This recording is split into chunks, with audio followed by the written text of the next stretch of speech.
রায়গঞ্জে প্রচারে ঝড় তুললেন কংগ্রেস প্রার্থী মোহিত সেনগুপ্ত। আসন্ন বিধানসভা নির্বাচনকে সামনে রেখে রায়গঞ্জ বিধানসভা কেন্দ্রে জোরদার প্রচার চালালেন কংগ্রেস প্রার্থী মোহিত সেনগুপ্ত। মঙ্গলবার রায়গঞ্জ শহরের 7 ও 8 নম্বর ওয়ার্ডে ব্যাপক জনসংযোগ কর্মসূচিতে অংশ নেন তিনি। এলাকার বিভিন্ন প্রান্তে সাধারণ মানুষের সঙ্গে সরাসরি কথা বলেন এবং তাদের সমস্যা ও দাবি দাওয়া শোনেন। এদিন একটি বর্ণাঢ্য র্যালির মাধ্যমে খোলা গাড়িতে চড়ে প্রচার চালাতে দেখা যায় তার প্রার্থীকে।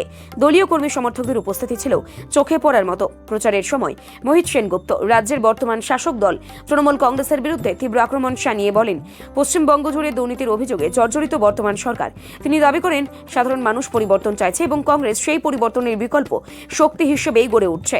পাশাপাশি তিনি নির্বাচন কমিশনের ভূমিকা সন্তোষ প্রকাশ করে বলেন, কমিশন যথেষ্ট সক্রিয় রয়েছে, ফলে নির্বাচন সুষ্ঠুভাবে সম্পন্ন হবে বলে তিনি আশাবাদী।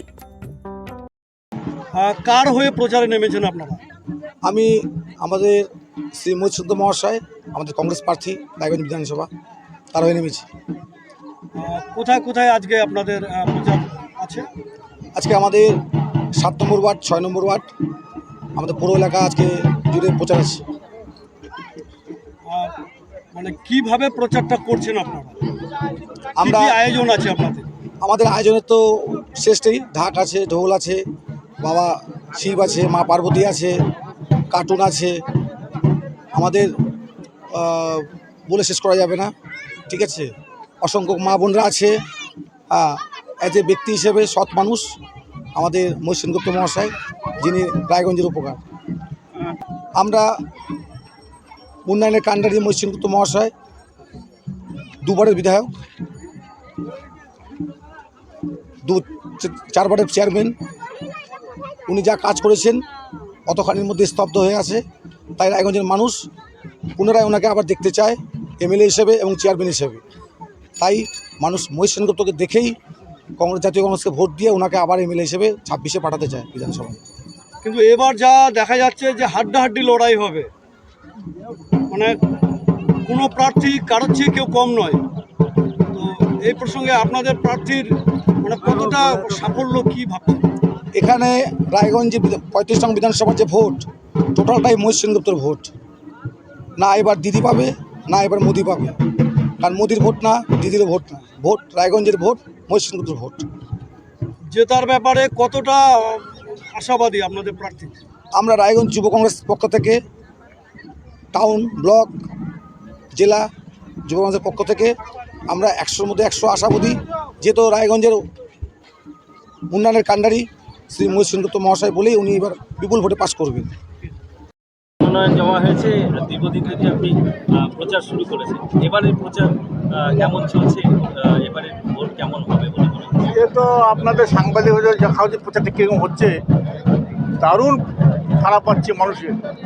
যে মানুষ সারা বাংলায় এখন পাশাপাশি রায়গঞ্জ তৃণমূল বিজেপির বিকল্প কংগ্রেস বেছে নিয়েছে, এমন ছাড়া আমি গত 2টা ইলেকশন দেখিনি।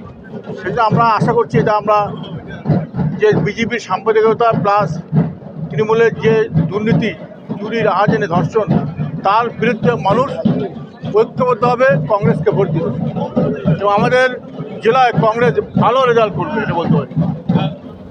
লড়াই কার সাথে হবে বলে মনে করছেন? হ্যাঁ, লড়াই কার সাথে হবে বলে মনে করছেন? আমি লড়াই তার কথা বলবো না। আমি মনে করি সব দলকে আমি সমান গুরুত্ব দেই এবং সেই গুরুত্ব দিয়েই লড়াইটা আমি করি।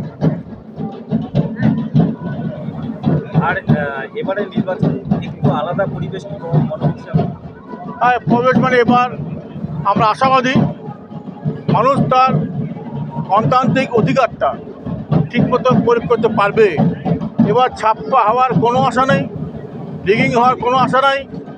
বুথ জাম বলেন, মস্তানি, মারামারি, ভোটের কাউন্টিংয়ে ইভিএম মেশিন চুরি করা, প্রশাসনের সাহায্যে ছাপ্পা দেওয়া, মেশিনে ছাপ্পা দেওয়ার ব্যবস্থা করে দেওয়া, সেই জিনিস এবার কোনো মতে হবে না।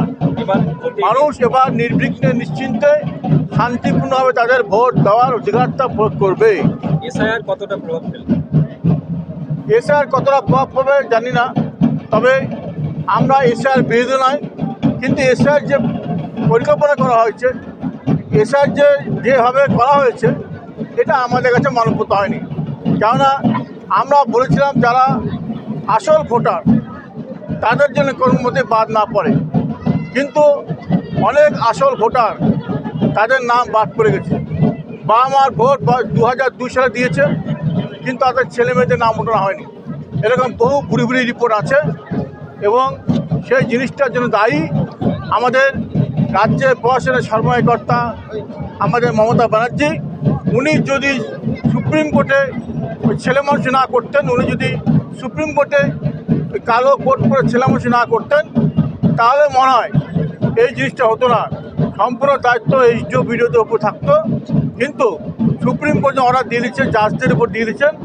জাজদের তো এগুলো দেখা কাজ নয়, জাজরা ভুল কিছু হতেই পারে।